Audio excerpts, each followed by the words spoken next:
Hello, this is Avi Abela from 12 Tribe Films here in Jerusalem, and today we are talking with political consultant Ruth Lieberman. And Ruth, today, again, we're dealing with the Israeli elections, educating people, informing people what we're going through and how it affects them possibly around the world or in America. Let's give people the basics of the Israeli parliamentary system. Please, go ahead. Well, as you know, Israel's a fledgling state, and we're young, and we might be making mistakes, and we're figuring it out. But what we did do is base our political system on a parliamentary system. We didn't choose to have a bicameral state with a presidency.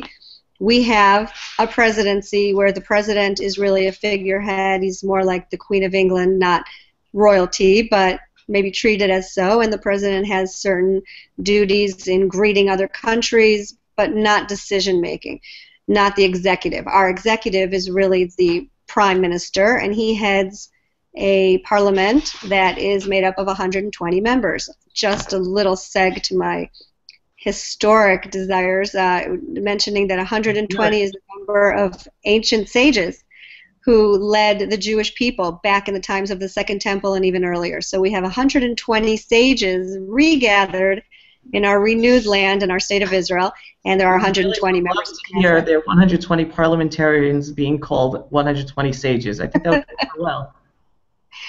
Well, I'm hopeful and wishful, and maybe it'll rub off on them. So our wisdom from our sages will pass down. 120 members of Knesset. How are they chosen?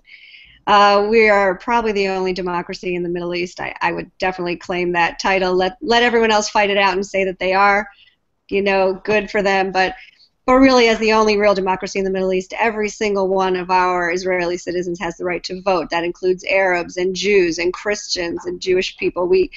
Anyone who's a resident, who's a citizen of the state of Israel, has the right to vote.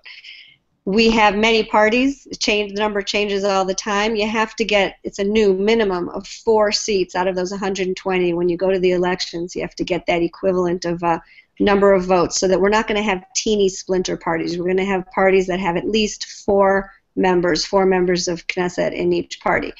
Now, the party that gets the largest number of votes, or actually the party that looks like it has the most likely ability to put together a government, is going to be chosen to put together a government. After the elections, this year on March 17th, we're going to tally up the votes, divide up the seats, hand out 120 seats to however many parties get them. And then the party with the best chance will be chosen by the president, President Rivlin, to go ahead and build a coalition. That's where the interesting part starts. He's got about 3 weeks, she or he has about 3 weeks to put it together. And that's when the politicking starts, and that's when the puzzle making begins. And the parties go one by one to the president, and they tell him who they want to support for prime minister. In this case, we're hoping many people will say one of 2, so that it's not too messy. Hopefully they'll say either they want Bibi Netanyahu of the Likud party to put together the government, or they'll say they want Bougie Herzog, head of the Labor Zionist party, to put together the government this time. And then the party begins. So you'll see a lot of give and take, talk behind the scenes, in front of the scenes, smoke screens, details leaked through the press. I mean, all sorts of ways to get your way, to get what your voters want you to achieve by joining the government, and then we'll see. And where the cards fall, we'll end up with a coalition and an opposition, and they'll go back and they'll rule. You got to have at least 61, majority of 120 in the coalition. From there, we choose our government ministers. The prime minister runs the government and implements the policies that they set out together. So look for that after March 17th election day.